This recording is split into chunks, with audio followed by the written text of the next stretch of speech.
the whole duty of man. Or I can say purpose. For God will bring about every deed into judgment, including every hidden thing, whether it is good or evil. This is the conclusion of the book of Ecclesiastes, where Solomon has thought about everything. He said everything is meaningless. And this is the conclusion he arrives to. Our purpose is to follow God. In Isaiah 6, 8 through 10, this is where Isaiah is before God. He sees his own sin. God asks him, "Who will I send?" His response is, "Send, here I am, send me." Matthew 28, 18 through 20, Great Commission. Go forth and make disciples of all nations. That's our purpose. We need to be people like in Proverbs 20, verse 5. The purposes of a person's heart are deep waters, but him who has insight draws them out. We need to draw people's purpose of their heart out. Same as a glass of wine. Yes, no? Really?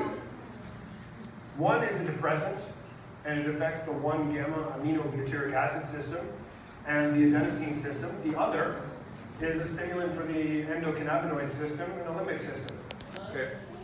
Okay, what does that mean? Completely different mechanisms in the brain. They are not the same. Both are intoxicants, but they have very different effects.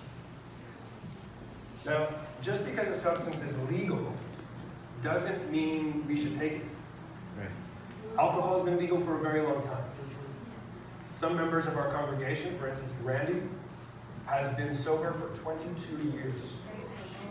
Perfectly legal for him to take a drink, but he does not, because there are spiritual implications for what he takes into his body.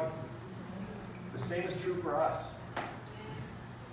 Philippians 1, 9 through 10, we're told that we need to grow in our discernment so that we can test and approve of what is good. Yeah. Hebrews 5:14, same principle. We need to discern. The Bible does not have a smoking gun that says marijuana is bad. Okay? God permits the consumption of alcohol. Okay? It's even in some parts, for instance, the last one there, I'm not going to go through every passage, but in 1 Timothy 5:23, Paul says, Timothy, take some alcohol.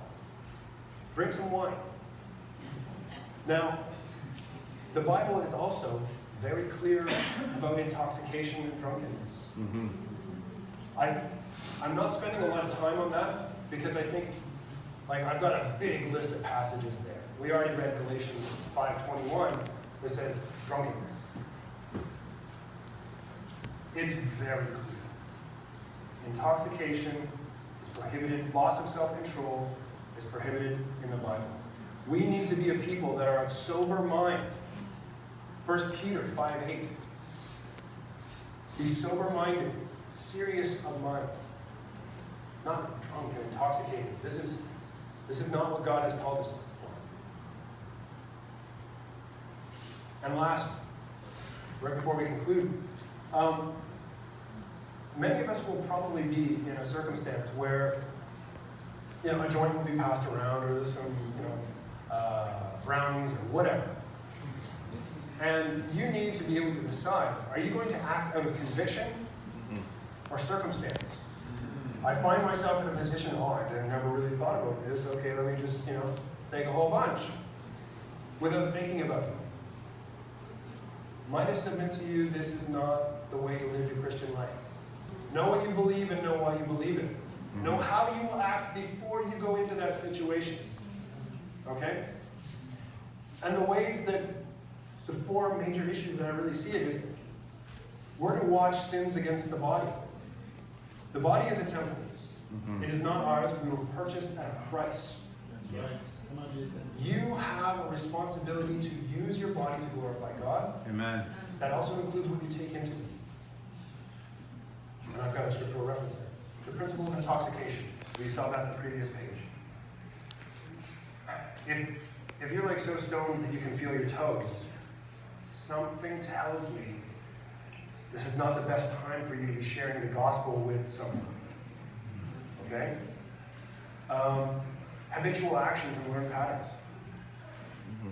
be mastered by nothing. The flesh, our body, is very quick to pick up old habits. Be it anything from, my mind is telling me I'm never going to yell at my wife again.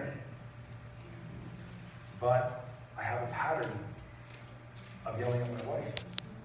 And then I find myself yelling at my wife again. This habitual pattern is not even for things like drugs. Yeah. That is the major way that I've seen people be addicted to drugs. And like, for instance, I have experience with having taken drugs. When I got into the church, it took me 2 years to be able to I remember this moment so clearly. I was sitting on my porch in Toronto, and it was a fall day, and I was just enjoying the moment.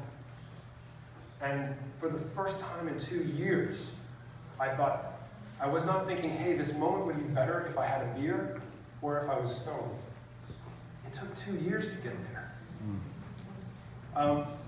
If I do have a beer, there's a demon in the bottle for me every single time. All 4 of my grandparents had alcoholism issues.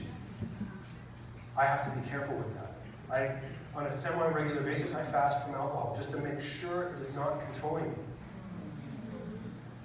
And if you're at a party, you're feeling like you're in the middle, like Lot in the middle of Sodom,